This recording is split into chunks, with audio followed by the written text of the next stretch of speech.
Have you ever heard the expression, the truth is stranger than fiction? Well, the more I look into some of these unsolved mysteries and conspiracy theories, the more I find this sentiment to be false. In my first Silly Mysteries video, I told the story of the Green Man, a real guy who lived in Pennsylvania named Ray Robinson, who people said was a glowing green ghost that lived in a tunnel, when he was actually just a normal dude with a normal skin coloration that suffered a life-altering accident at the age of 8. The truth certainly wasn't stranger than fiction that time. In fact, it's fair to say that the truth was not good enough. Now, when it comes to strange mysteries, some of the strangest ones come from space. And while there's no way to say for sure that aliens are out there, they may very well be, it's a big universe, it's quite unlikely that any aliens have been to Earth. Because again, it's a big universe. But with the sheer amount of UFO sightings, crashes, abductions, signals from space and ridiculous claims made over the years, you'd think by now an alien would have landed and said something, or done something worse, like blown up a country or some shit like that. But they haven't. So thank the gods that aliens don't have the ethics and morals of humans, or we'd all be f***ed. Anyway, truth be told, I'm probably just preaching to the choir, because people who believe aliens are here or monitoring us will continue to believe that, and nothing will ever convince them otherwise. And people who have always been skeptical will probably just continue to be skeptical. And just to be clear, I'm not against the idea of aliens. I wouldn't be surprised if they are out there, because again, it's a pretty fucking big universe.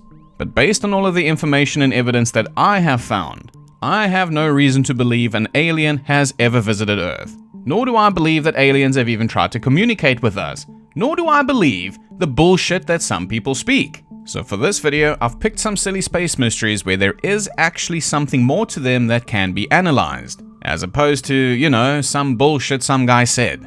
So in this video, we're going to look at some actual data, actual photographs, actual signals recorded from space, and actual objects. And are we going to debunk them all? Absolutely. Alright, let's get started with the Black Knight satellite.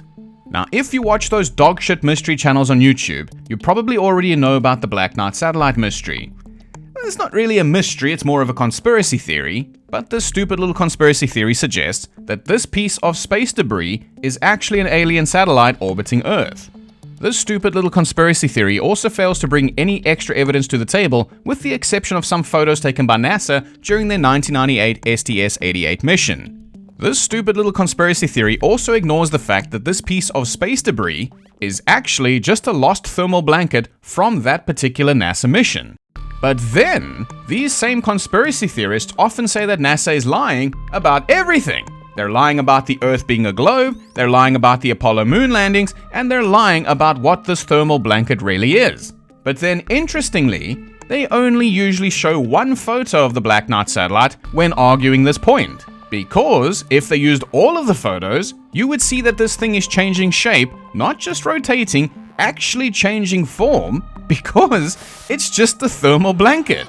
Boom, debunked. Now, I thought that was the end of the Black Knight satellite story.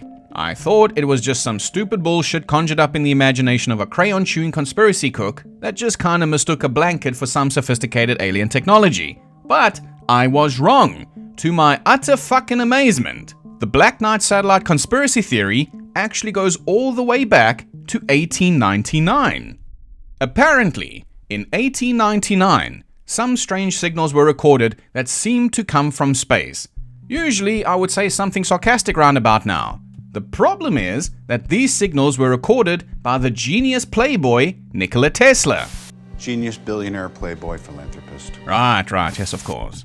According to space.com, quote, while in his barn-like laboratory in Colorado Springs that year, the genius, billionaire, playboy, philanthropist, Serbian-American inventor and electrical engineer noted some unusual radio signals and speculated that they had come from an intelligent alien civilization.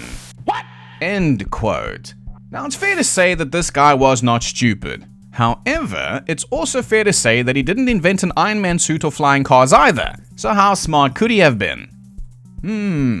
Maybe I should find out first. What did Tesla actually make? Tesla invented the polyphase alternating current system, the foundation of modern power. Guess I'll just go fuck myself then. Anyways, little Nicky said about these strange signals, quote, Well, getting messages from the clouds 100 miles away. Possibly many times that distance. Do not leak it to reporters. What? Don't leak it? Oh, fuck, my bad. He also said, quote, I did not state I obtained message from Mars. I only expressed my conviction that the disturbances I obtained were of planetary origin. I don't know if that's how Tesla sounded. Maybe he sounded very American. I don't know why he came out like Michael Morbius, though. I had thought you would be my main competition, Parker, but you will be lucky to make it to the starting line. Don't forget, Michael, the tortoise beat the hare. In my country, we eat tortoises. Peter! Please excuse us. What B movie did he come from? It's Morbin time. Anyway, Tesla then went on to say, quote, the feeling constantly growing on me that I had been the first to hear the greetings of one planet to another. And then in 1907, Tesla said this, I refer to the strange electrical disturbances, the discovery which I announced 6 years ago. At that time, I was only certain that they were of planetary origin. Now, after mature thought and study, I have come to the positive conclusion that they must emanate from Mars. Well, much like myself, it seems that over time, Tesla was slowly losing his sanity, because in 1922, he said this. 22 years ago, while experimenting in Colorado with a wireless power plant, I obtained extraordinary experimental evidence of the existence of life on Mars. I had perfected a wireless receiver of extraordinary sensitivity, extraordinary sensitiveness, far beyond anything known, and I caught signals which I interpreted as meaning 1, 2, 3, 4. Well then, maybe the Martians were just drummers.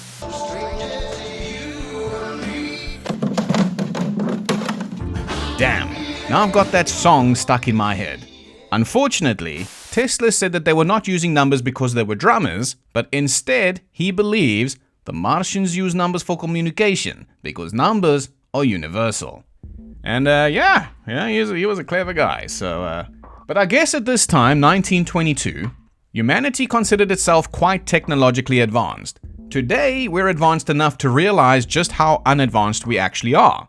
However, it's probably also fair to say that if Tesla was raised from the dead today, he'd be pretty shocked at all the technological advancements that have been made since his death in 1943. If only he lived until 1965 and got to see some of the first close-up photos of Mars to see that there's not really that much going on there. Just a couple of rocks. But don't let that intimidate you. You don't need to be afraid unless you're made of scissors. Just a little rock, paper, scissors joke for you. One rock that looks like a face and a little robot stuck in a ditch. Press T to pay respects to spirit. What? The meme is press F. No, trust me, you're gonna want to press T.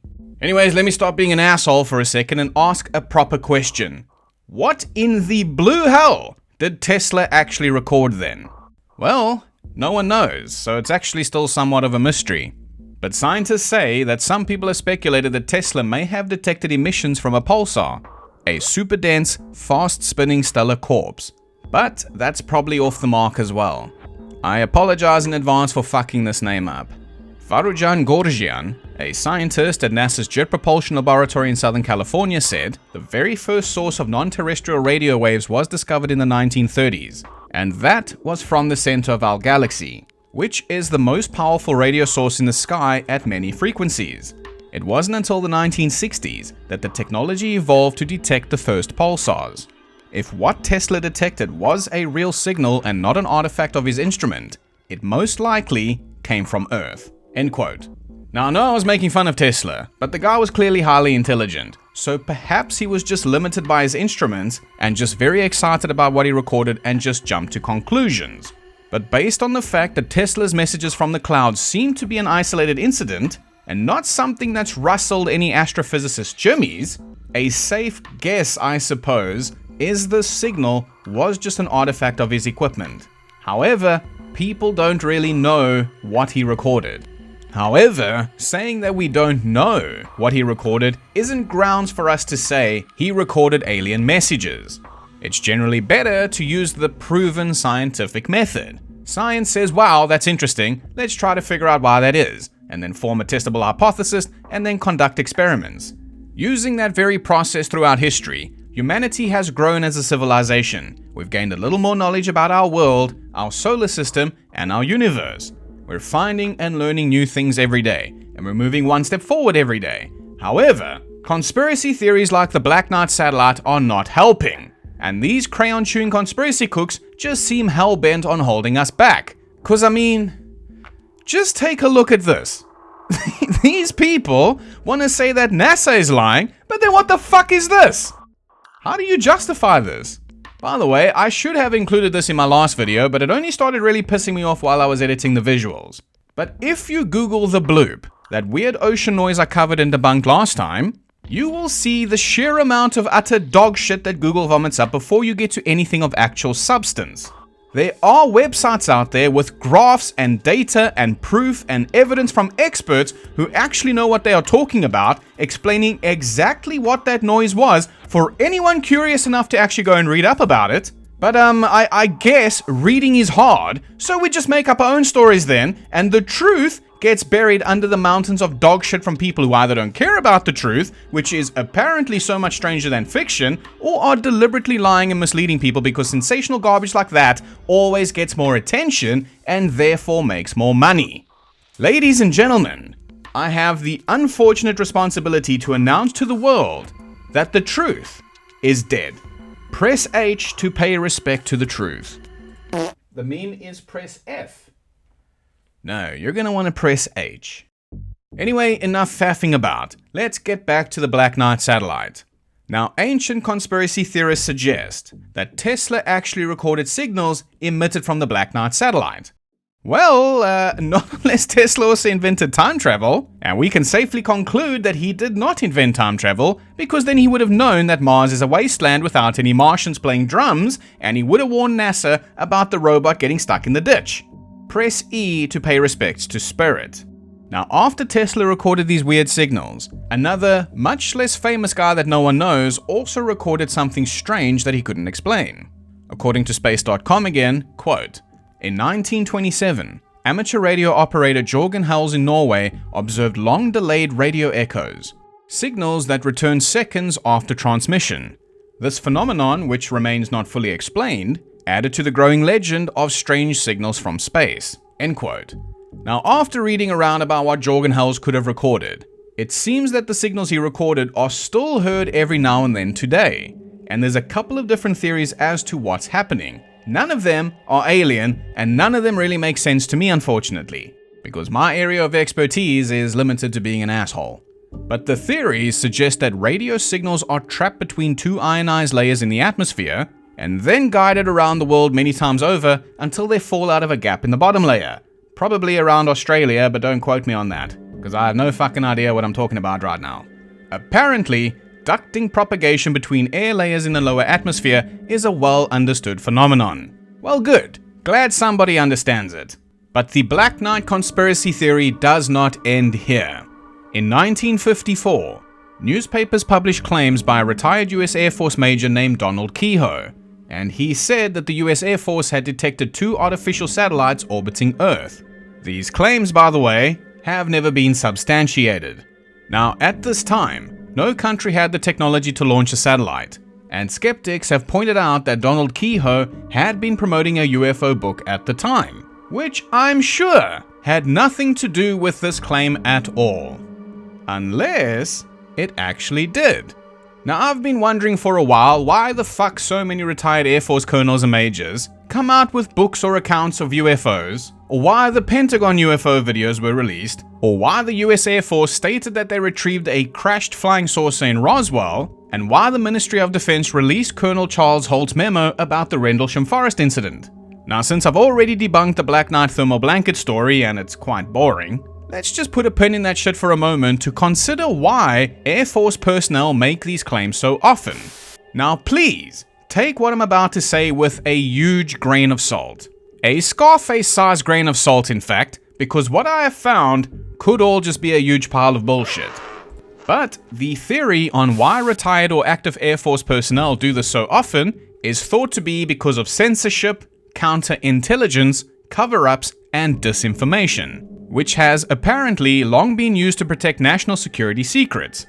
In the era of flight, governments apparently sometimes suggest that UFO reports were caused by alien spacecraft rather than their own top-secret aircraft. And a good example of this would be Roswell. They first said it was a flying saucer, and then they said no, it was actually a top-secret project called Project Mogul. Of course, no one believes them until they say something unbelievable, like we captured a flying saucer. It's fucking mind-boggling. But another really good example of this is the supposed disinformation campaign that was conducted during the 1980s, during the development of the stealth bomber. Now, reading from the website Futurism, quote, "As the Wall Street Journal reports, the Defense Department's All-Domain Anomaly Resolution Office, otherwise known as AARO, uncovered an anecdote from an Air Force colonel who trolled people near Area 51 with doctored photos of flying saucers. Back in 2023, the colonel in question admitted to AARO investigators that he had, some 43 years prior, given the photos to a bartender at a local pub near the classified military base.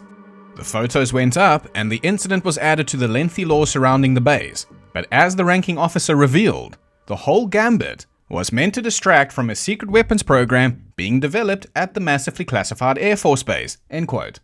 Now, people have said that the Pentagon UFO videos is kinda sorta the same thing now. And you know, there may be something to it because a lot of people have analyzed the Pentagon UFO videos and debunked them, proving that there's nothing really extraterrestrial happening in those videos, suggesting that they are merely a distraction for something else. Now, I feel like a conspiracy theorist saying that. Of course, make of that what you will. I am not here to tell you what to believe. But, those Pentagon UFO videos are pretty trash. But anyway, let's keep reading. The Wall Street Journal recalled that military leaders were worried that the programs might get exposed if locals somehow glimpsed a test flight of, say, the F-117 stealth fighter, an aircraft that truly did look out of this world, and better that they believe that it came from Andromeda. Fucking hell. In interviews with dozens of former and current officials, as well as contractors and scientists who have worked with AARO, the Wall Street Journal learned that the Pentagon repeatedly played into conspiracy theories surrounding what the government refers to as unidentified anomalous phenomena, or UAPs. I don't know what was wrong with UFOs, but whatever. Weirdly, these disinformation campaigns weren't limited to the unsuspecting public. Back to Futurism.com, quote, "Perhaps the most jarring of the AARO discoveries shared with the newspaper is the suggestion that higher-ups in the Air Force would haze new commanders by telling them that they were being inducted into a secretive program called Yankee Blue. According to the since-retired AARO director Sean Kirkpatrick, the phony project involved the reverse engineering of alien craft, a key tenet of some of the more outlandish claims from UFO whistleblowers in recent years. After being told about their induction, the officers were warned never to speak of the program again lest they be jailed or even executed." Moses, what a funny joke that is.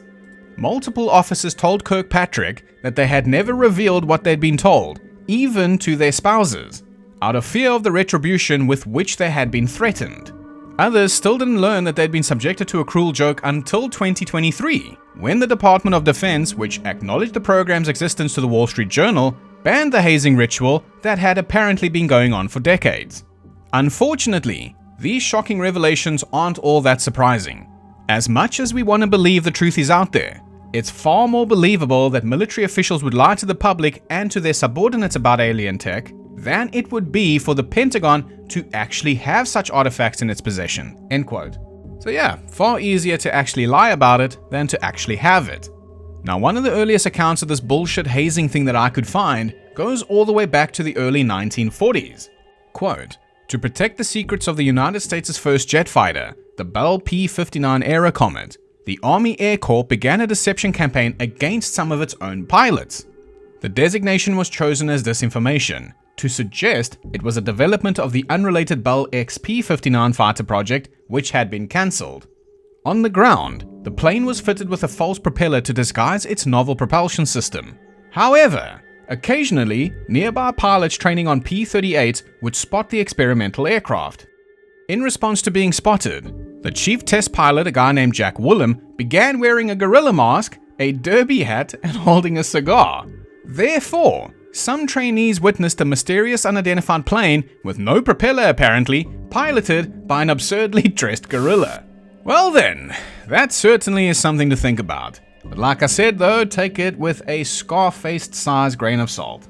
Because this could all just be bullshit. But I don't struggle to believe it though. I'll tell you a funny story quickly that I heard back when I worked on cruise ships. A 2.5 stripe officer told me that he had a little joke that he would play on new hires. He'd tell them after work on their first day that tonight they are on land watch duty. So they had to go get a torch, stand at the front of the ship and shine the torch over the side of the ship looking for land. And if they see land, they got to turn around and they got to notify the officers up on the bridge. And some new hires actually stood there for hours, apparently according to this guy. So people are fucking weird. Not the new hires, the 2.5 stripe officer doing this joke. Anyways, with all of this said, even though I myself am of the opinion that aliens have never been to Earth, this little hazing thing in the military, if it is a real thing, doesn't automatically debunk every UFO claim. Unfortunately, each UFO claim needs to be looked at separately. But the human imagination and the will to believe is a strong thing. And if the people you trust are spewing this kind of garbage on you, it's not unreasonable to think that it had some kind of influence on what some people thought they saw in the skies. But again, scar-faced size pile of salt. Where were we before we started talking about all of this shit?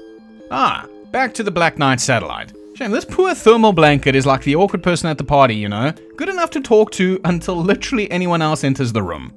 But believe it or not, this Black Knight conspiracy theory gets even worse. In 1960, Time magazine reported that the US Navy detected a dark object thought to be a Soviet spy satellite in orbit. However, it was later identified as a piece of the Discoverer 8 satellite, part of the Corona program, which was America's first spy satellite project. But as is of course tradition, the truth was once again not good enough, and people said no, that is actually the motherfucking alien satellite, because we want it to be. But then this alien satellite did nothing for the next 28 years, and then in 1998, NASA would begin the STS-88 mission, the first space shuttle mission to the International Space Station. This mission was flown by the Space Shuttle Endeavour and took the first American module, the Unity node, to the station. The mission was to connect the Unity node to the functional cargo block, otherwise known by its Russian name, the Zarya module, which was already in orbit. All in all, it took about 3 spacewalks to connect power and data transmission cables. Now, a guy named James Oberg, who is a space historian and a former NASA engineer who worked on the STS-88 trajectory design team, says that this Black Knight conspiracy bullshit is just a thermal insulation blanket that was lost on one of those spacewalks. Press M to pay respects to the thermal insulation blanket. However, like I mentioned earlier, people always think that NASA's up to something or hiding shit, like faking the Apollo moon landings, the Earth being flat, and the government is run by lizards or whatever. So people lost their lunches one day when NASA changed their website domain, which broke the links to the original photos of the thermal blanket. The original photos, by the way, that were already out there for everyone to see, that NASA themselves took and made public. And I guess they made them public because they just love hiding shit. Makes no sense to me. James Oberg said, quote, "They're probably some of the weirdest looking 70mm photos to ever come out of the shuttle program, but all normal journalistic practices, establishing a timeline, asking witnesses, looking for broader context, were skipped. Because of course they were. Because we don't want the truth, because the truth is not good enough." So is the Black Knight satellite debunked enough? Because I'd really like to move on now to the WOW signal. You remember the WOW signal? Wonder if anyone's figured out what that was yet. Spoiler alert. Pretty much. Now, in case you're not familiar with the WOW signal, this was an unusually powerful narrowband radio signal detected on August 15th, 1977. According to people, the signal appeared to come from the direction of the constellation Sagittarius and bore expected hallmarks of extraterrestrial origin. Because we know so much about aliens, I suppose.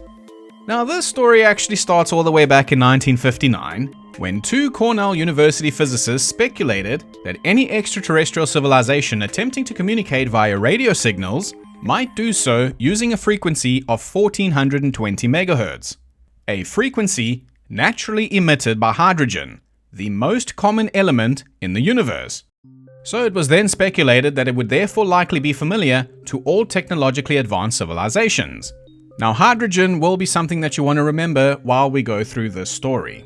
A little while later, in 1973, the Ohio State University assigned their radio observatory, nicknamed the Big Ear, to SETI, the Scientific Search for Extraterrestrial Intelligence. Then, in August 1977, an Ohio State astronomer named Jerry Amon. What did he say? An Ohio State astronomer. You're standing there, you're screwing me, and you're fucking useless. What are you doing? Fucking about a bit. Get out! Get out! An Ohio State astronomer named Jerry Amon was working at SETI as a volunteer when he noticed an anomaly while reviewing the recorded data. On the computer printout, he circled the reading of the signal's intensity and wrote the comment "wow" beside the signal, giving this mystery its name. Wow. Now here's why the wow signal is weird. The signal lasted for the full 72-second window during which the Big Ear was pointed at it and able to observe it. But despite numerous follow-up searches and theories including things like reflections from space debris, interstellar scintillation, and comet hydrogen clouds, the wow signal has never been heard again, has never recurred, and there is no explanation, earthly or otherwise, that has ever been confirmed. However, the theory is pretty solid, and I'm sure when the opportunity presents itself and they can actually record another wow signal with the same intensity, they will probably do so, like how they recorded gravitational waves. However, until then, all we have is a theory. And of course, by theory, I mean scientific theory, something that can actually be replicated and studied, unlike a theory conjured up in the imagination of a crayon-chewing conspiracy theorist. But let's just take this one step at a time.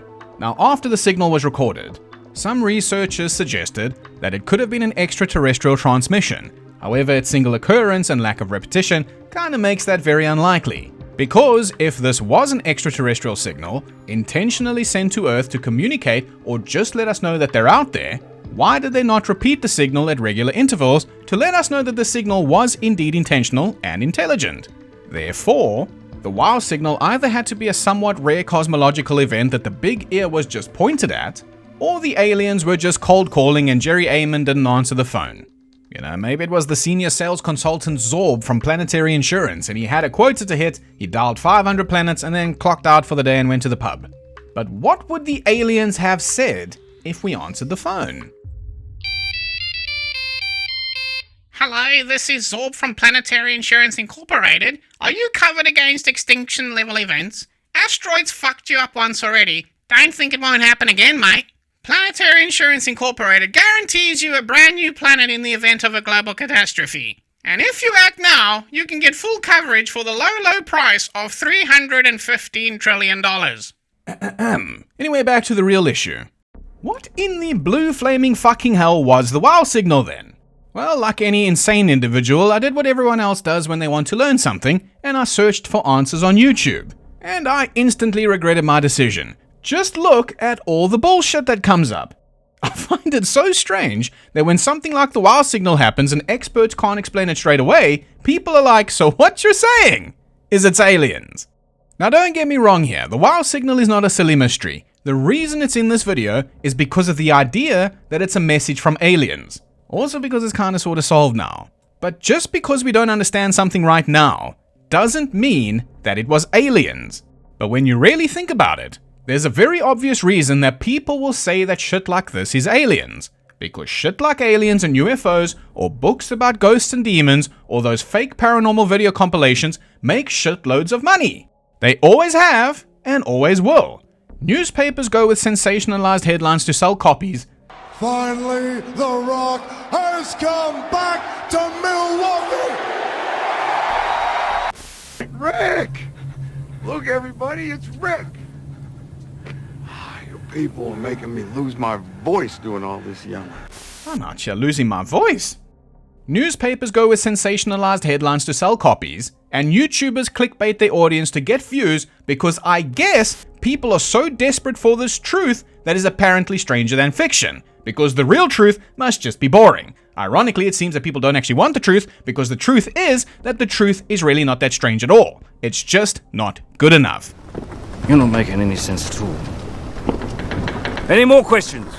Alright, okay, enough of that. Everyone gets the point now. So, when I finally reveal what the wow signal most likely was, I want you to tell me in the comments if you truly think that explanation is stranger than fiction.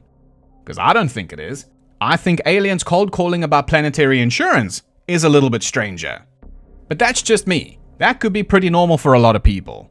Anyway, according to a guy named John Wenz writing on astronomy.com, quote, Abel Mendez of the Planetary Habitability Laboratory at the University of Puerto Rico at Arecibo and his colleagues at the Harvard-Smithsonian Center for Astrophysics at the University of Antigua in Medellin, Colombia.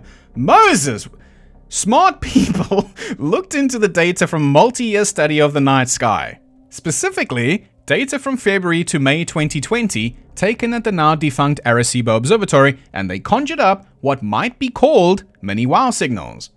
These signals were at the same place on the electromagnetic spectrum as the original signal, the so-called hydrogen line, but energetically much, much weaker. So, the wow signal fits the profile of an already extant phenomenon, cold hydrogen clouds, which was already a theory. They just didn't understand how the readings could be so powerful. Kinda like Hulk Hogan's leg drop. How the fuck was that so powerful? Well, I suppose it's because he trained, he ate his prayers, and he said his vitamins, brother. But Hulk Hogan's leg drop's a mystery for another day. Let's talk about cold hydrogen clouds. These clouds are groups in space of atomic hydrogen that exist all over the universe. Again, hydrogen is the most common element. Now, through various atomic interactions, they give off radio signals. Early radio astronomers were able to map the spiral arms of the Milky Way by tracing cold hydrogen clouds. So, they've been known for decades, but none of them are quite powerful enough to fit the profile of the wow signal, unless something gave them a little boost. Enter the magnetar. Think of the magnetar as steroids for a hydrogen cloud. Excuse me, brother. Vitamins. Magnetars are a kind of neutron star that spins like a pulsar. A neutron star that spins such that radio waves leak out in beams like a cosmic lighthouse, but also have a strong magnetic field, making these dense remnants of stars loud and powerful. They may also be, with that much energy compacted, quite prone to violent outbursts. So here's the theory. In the case of the wow signal, a flare from a pulsar may have sent out a mesa, a beam of concentrated microwave energy like a laser, that eventually came into contact with a cold hydrogen cloud. That then took the natural hum of the cold hydrogen cloud and amplified it into extremes powerful enough to appear like a beacon from a distant civilization. Abel Mendez said, quote, When you calculate the emission line and the temperature, it just makes sense that those are clouds. Those are common clouds that are everywhere. Amazing! So why wasn't this hypothesis conjured up in 1977? Well, because magnetars at the time hadn't been discovered. By some accounts, what we know now as a magnetar hadn't even been hypothesized until 1992. At the time the wow signal was recorded, few, if any, astronomical sources known at that time could have emitted a mesa. Interestingly, the initial research on the wow signal hinted at hydrogen clouds possibly being a culprit, but they just didn't understand how one had gotten so loud in radio. End quote. So we don't understand, therefore aliens. So this is the leading theory at the moment. All the tests and data suggest that what they recorded was probably a mesa beam amplified by a cold hydrogen cloud. And I'm pretty sure that when the opportunity arises where they can actually record one of these things in a very similar situation to the Big Ear, we're probably going to see a very similar result to the wow signal. But I'm not going to be a dick and say it's solved, but it seems to be pretty understood. So for that reason, let's press O to pay our respects to the wow signal. Well, that was fun. What's next? You want to know what I found out the other day? What did you find out the other day? Did you know the entire Earth is $315 trillion in debt? Whoa. Yeah. What? Who do they owe money to? Bro, who are they getting money from? It blows my mind. There's not enough paper to print that much cash. What are they doing? Dude, Earth is like the worst meme coin. It's the worst. It got rugged. Earth got rugged. Moses, who in the blue flaming fucking hell is the Earth $315 trillion in debt to? Hello, this is Zorb from Planetary Insurance Incorporated. What a stupid joke that was. Speaking of jokes, next up is 3i Atlas. Now, if you thought it was bad to search for the wow signal or the bloop, just wait till you see what happens when you search for 3i Atlas.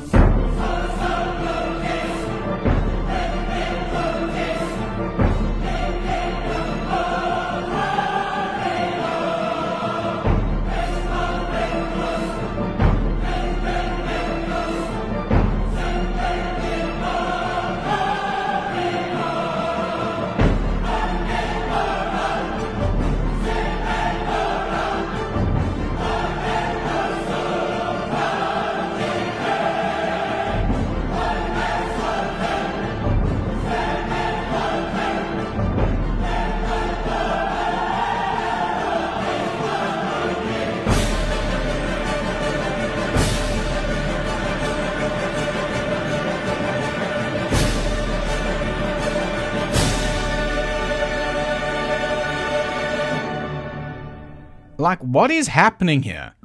There is so much misinformation and AI-generated slop when you search for 3i Atlas that I genuinely feel depressed about the future of humanity and how hard it's gonna be to find authentic content one day. But yeah, we can be sad all day long, or we could just debunk 3i Atlas. So let's debunk 3i Atlas. Now, according to a guy named Victor Tang, a man writing on the website Futurism, quote, in July 2025, researchers using the NASA-funded Asteroid Terrestrial Impact Last Alert System Survey Telescope in Chile, Moses, you couldn't find an abbreviation for that, made an exceedingly rare discovery. A mysterious object passing through the solar system at far too high a speed to be bound by the sun's gravity. The object, which has since been dubbed 3i Atlas, is the third interstellar object ever found passing through our solar system.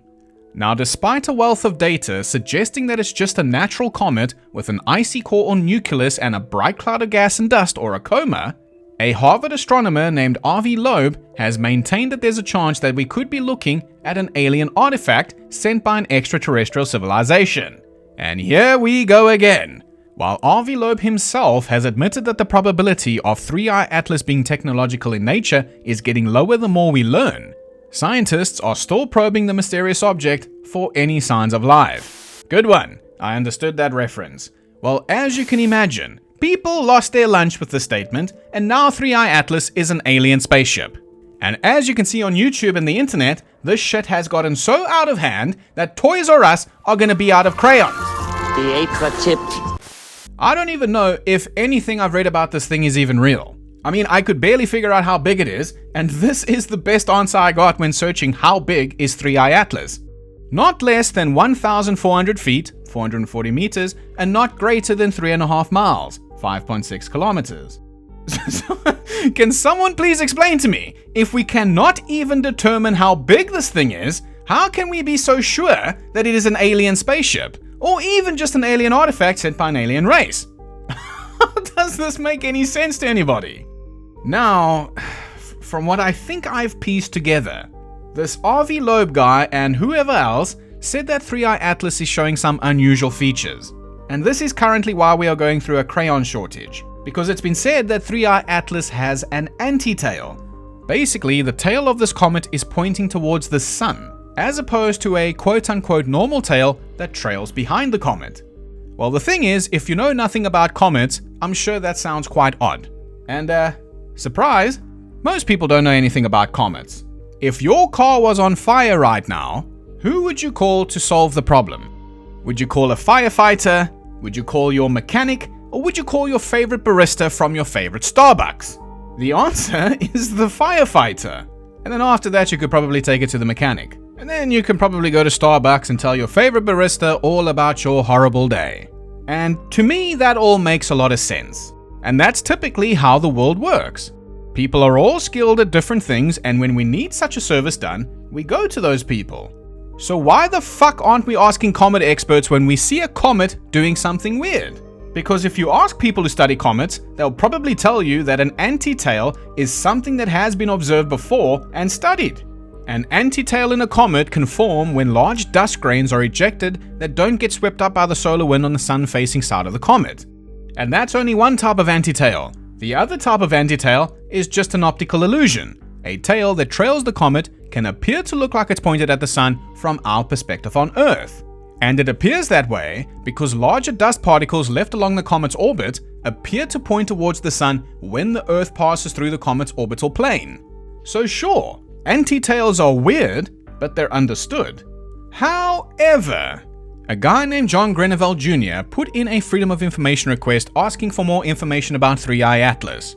And the CIA said that they can neither deny nor confirm the existence or non-existence of records related to 3i Atlas. John Greneville Jr. then posted this on Twitter.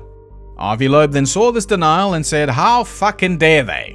He then went on to say, quote, "That this information is treated as sensitive enough to be classified by the CIA is surprising, given that NASA officials stated decisively at a press conference on November 19, 2025, that 3i Atlas is definitely a comet of natural origin. If this conclusion was clear all along to everyone within government and academia, as NASA officials presented the case, then why would the CIA treat the possible existence of records dealing with a natural comet as sensitive enough to be classified?" End quote. Well, as far as an answer for that goes, the best thing that I could find was something like NASA and the CIA first got to kind of figure out if this thing poses any kind of threat to Earth.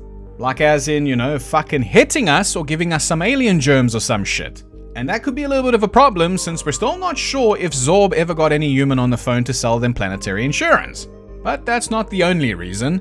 We're also not sure that telling everybody a comet 440 meters or 5.6 kilometers big is gonna hit us and we're gonna go out in a blaze of glory like the dinosaurs. That might make people panic. I don't know if you remember the 2012 Mayan calendar debacle. People were selling their houses and shit. People did dumb shit like that again when a pastor from my neck of the woods, South Africa, said that the fucking rapture was gonna happen on September 23rd, 2025. And then it didn't. Apparently he's gone silent after his prophecy failed, so press O to pay respects to South African pastor. Can we just fucking agree that people do dumb things? Especially when the threat of the end of the world is upon them. Yeah, well, whatever. About 6 months after the initial discovery, when 3i Atlas made its closest approach to Earth, coming within just 167 million miles on December 19, 2025, an international team of researchers from the alien hunting astronomy project Breakthrough Listen pointed the Green Bank telescope, the largest single-dish radio telescope in the world, at 3i Atlas. Now, in a yet-to-be peer-reviewed paper, they revealed sobering, albeit probably expected results. The telescope failed to detect any candidate signals emanating from 3i Atlas on the day before it made its closest approach to Earth. SETI, the people who are searching for extraterrestrial intelligence, noted that no artificial radio emissions localized to 3i Atlas were detected. In summary, 3i Atlas continues to behave as expected from natural astrophysical processes. That said, it remains an extremely interesting target for observation given the overall rarity of interstellar objects. End quote. So, it's a fucking comet. But some people said that they did that remote viewing thing, that thing when people close their eyes and imagine shit with 3i Atlas and they saw aliens on board this spaceship. Some other people said that they detected a wow signal coming from 3i Atlas, which obviously they're lying. And some people say this thing is showing signs of intelligence, like it's slowing down and it's speeding up. Well, unfortunately, this truth that is apparently stranger than fiction seems to suggest something completely otherwise. The actual truth seems to suggest that 3i Atlas is just a fucking comet. Some people are really fucking stupid. Look at it this way. Think of how stupid the average person is, and then realize half of them are stupider than that. And it doesn't take you very long to spot one of them, does it? Take you about 8 seconds. You'll be listening to some guy. You say, "This guy is fucking stupid."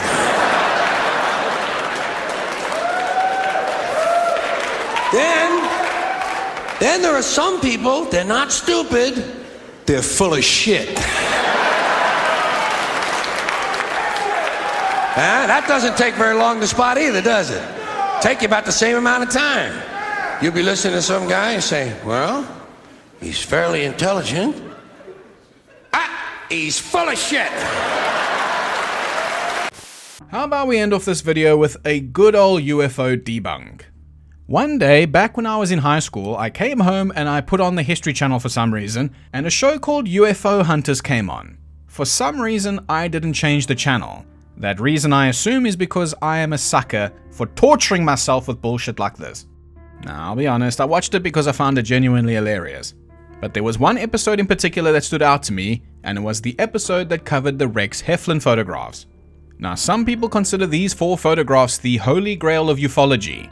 Unobstructed and undoctored Polaroid photographs of a human-made toy train wheel hanging from some monofilament fishing line, and shit, I spoiled the ending to the story again. Well, you knew it was coming, and all I've been doing for the last couple of months is debunking paranormal stuff. But just to let you guys know, I will go back to the true crime stories soon. To be completely honest, I just burnt myself out doing the Jack the Ripper series. So I just kinda needed a break, and I've been having fun being an asshole. He's full of shit! But I will go back to the unsolved murders soon. Anyway, train wheels and fishing line. Now, I remember on the episode of UFO Hunters, they recreated this image in some 3D software with the general sort of estimates the photographer gave about how big the object was and how far away it was. And surprisingly, they were actually able to accurately recreate the image. And then they were like, wow guys, we did it. We proved aliens. But I'm genuinely curious though. This alien ship looks very wobbly for something that defies gravity. But the most bizarre feature is that it's the exact same size in all of the photos.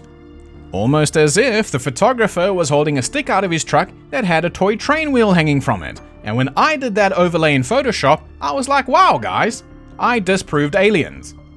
But you know, there's always a 0% chance that this could be an alien spaceship, so let's actually go through the story and see what happened. Now, I found a really great write-up on this story on this website, UFO Explorations. In this article, the writer debunks a couple of other photographs as well, so if you enjoy this kind of stuff, definitely go and check it out. So according to UFOexplorations.com, quote, at noon on August 3rd, 1965, Highway Maintenance Inspector Rex Heflin was driving near the Santa Ana, California freeway when he saw a UFO. He then stopped his vehicle and from the window shot a series of 4 photographs using the Polaroid camera that he had in his car and used for work. My favorite photo is the 4th photo, the one that shows the cool smoke ring. Wonder how this gravity-defying UFO made that? Oh no, come on, surely not. He believed that the craft was a little over 200 feet away at an altitude of about 150 feet and that it was approximately 30 feet in diameter. The craft appears fairly well defined, clearly structured, and dull in metal color. So those were the numbers UFO hunters worked with and accurately recreated the image. Is that unusual? I don't know. I also don't care because we know that it's a train wheel. Then on September 20th, 1965, the Santa Ana Register published the photos. Then a little while later, a Project Blue Book investigator came to interview Rex Heflin. Now what in the blue hell is Project Blue Book? Been waiting a while to say that. Well, Project Blue Book was the code name given for the systematic study of UFOs by the United States Air Force between March 1952 all the way up to its termination on December 17, 1969. Now, why did the US Air Force do this? Well, Project Blue Book had 2 goals. Number 1, to determine if UFOs were a threat to national security, and number 2, to scientifically analyze UFO-related data. However, no UFO ever reported, investigated, and evaluated by the Air Force was ever an indication of threat to national security. There was also no evidence that was ever submitted or discovered by the Air Force that sightings categorized as unidentified represented technological developments or principles beyond the range of modern scientific knowledge. And finally, there was no evidence indicating that sightings categorized as unidentified were extraterrestrial vehicles. So that's all very sad. But one question that comes to mind is why would the US Air Force simultaneously run a disinformation campaign and Project Blue Book? Well, if you think about it, these 2 things can be mutually beneficial. Project Blue Book functioned heavily as a reconnaissance and intelligence gathering mechanism aimed at identifying secret foreign aircraft and reducing public panic. It's also probably going to help if the Air Force finds out that, oh fuck, the locals did see our secret aircraft. Then the Project Blue Book investigators could just tell the witnesses to stop eating crayons. Meanwhile, they actually did see a top secret military aircraft. The disinformation campaigns, on the other hand, were sort of a camouflage for the secret aircraft that the locals might see, which I suppose generates public panic because the aliens are here now. And then Project Blue Book, I guess, comes in and reduces panic by saying, stop eating crayons. So those two programs can work quite well together. It's just the panic part that seems kind of contradictory. But interestingly, out of the 12,618 UFO reports, Project Blue Book concluded that most of those were just misidentifications of natural phenomena, so clouds and stars and shit like that, or just conventional aircraft. However, 701 reports were classified as unexplained. And now, while some people argue that those 701 cases represent truly unknown phenomena, the prevailing consensus in the defense community at the time was to dismiss these cases as lacking sufficient data rather than accepting them as exotic technology. So yeah, this whole UFO shit is a fucking circus, and one of the clowns was Rex Heflin. Now, not trying to be rude, Rex was a known prankster. People who knew him or spoke to him said that he had a very strange sense of humor. He even told a UFO investigator that one of his hobbies was model making, as in train models. This UFO investigator even filmed the model railway that Rex had in his home. So anyway, shortly after Rex takes these photos, a couple of investigators from Project Blue Book come over and they ask Heflin if they can check his Polaroids out. Quote, Heflin told the officer that the previous day, he had handed over his original Polaroids to a supposed representative from the North American Air Defense Command, NORAD. Heflin, though, didn't get the NORAD colonel's name, and apparently, he gave the officer his original Polaroids with only a promise of return without getting anything in writing confirming its receipt. After that, the original Polaroids disappeared. All that people had now were the ones that were printed in the newspaper. But as previously mentioned, a lot of people consider these photos the Holy Grail and prove definitively that they are aliens visiting Earth. So they've been scrutinized over the years. They've been subjected to countless official investigations and to both amateur and expert analysis. And as far as I can tell, the general consensus here is that these photos have not been doctored, meaning what is seen is what was shot. There was something here. It was a train wheel hanging from some fishing line. That fooled a lot of people. But the website UFO Explorations asks a very good question. Did the people in the area know about the photos before they were published in the local newspaper? The answer is yes, they did. One such person is Mr. Edward Riddle. In the summer of 1965, Ed Riddle was a young man who was employed by the local telephone company. Riddle remembers that in the lunchroom one day, a guy that he described as being in a jolly mood had come into the company lunchroom and had brought with him something that Riddle would soon later clearly and instantly recognize as the Heflin UFO photos. Riddle recounts that the man had told him that his neighbor he knew had rigged up a toy train wheel on some monofilament fishing line, hung them out of his truck window, shot them, and would maybe just take them to the paper for some fun. Riddle explained that he didn't want to be a spoilsport, but geez, a joke's a joke. He agreed it was time to come clean about what he knew. A little while after he had seen the UFO toy train wheel photos at work, he saw them again in the newspaper, just like he heard they might be. The story had soon become huge, and it had become very big news. It was then that Riddle became conflicted and genuinely concerned. He thought that Heflin was affable enough, but Riddle said that he knew what he knew. Now, what to do? He went home and he asked his family what they felt should be his next step. They disapproved of his telling anything. No need to get involved. It'll die down and no one's getting hurt or anything. So why spoil one nice guy's fun? And the other guys at the office felt the same thing, that they shouldn't say anything. So Riddle just held his tongue. Until when he came out and said it was a toy train wheel, of course. So here is a close-up of Heflin's UFO, and here is a train wheel overlaid with the original image. As for the smoke ring, we have no concept of depth here. It could be from his cigar, or it could actually be from the annual air show performed at the El Toro Marine Base Air Station every year. The El Toro base is 1/2 mile away from where Rex Heflin photographed this UFO, or at least claimed to. However, there's an annual air show there, and this smoke ring could be from one of the aircraft. Here's an example of a smoke ring from another air show. Well, moving on with the story now. So this was big news for a while, and then the aliens just did nothing. They didn't blow up the world, they didn't come steal anybody, they didn't do anything. But about 30 years later in 1993, Rex Heflin must have just gotten bored or something, because he announced that his original Polaroids had been returned to him. Apparently, an unknown lady phoned him and said that he should go check his mailbox. I personally would be concerned that there's a fucking pipe bomb in the mailbox if I got a phone call like that, and then I would immediately seek the services of a professional equipped to deal with a situation like this. A Comet expert, obviously. No, I'm kidding, I'd call my favorite Starbucks barista. However, Rex just went to the mailbox and opened it, and he found a manila envelope with all of his Polaroids inside. To the surprise of no one, NORAD has consistently stated that they have never identified anyone who was ever sent to Heflin's home. So he probably had those Polaroids all that time. And you know, we can keep talking about the Rex Heflin photographs all day, but I think that we've beaten this toy train wheel to death. So I'm going to go ahead and say that the Rex Heflin photographs have been debunked.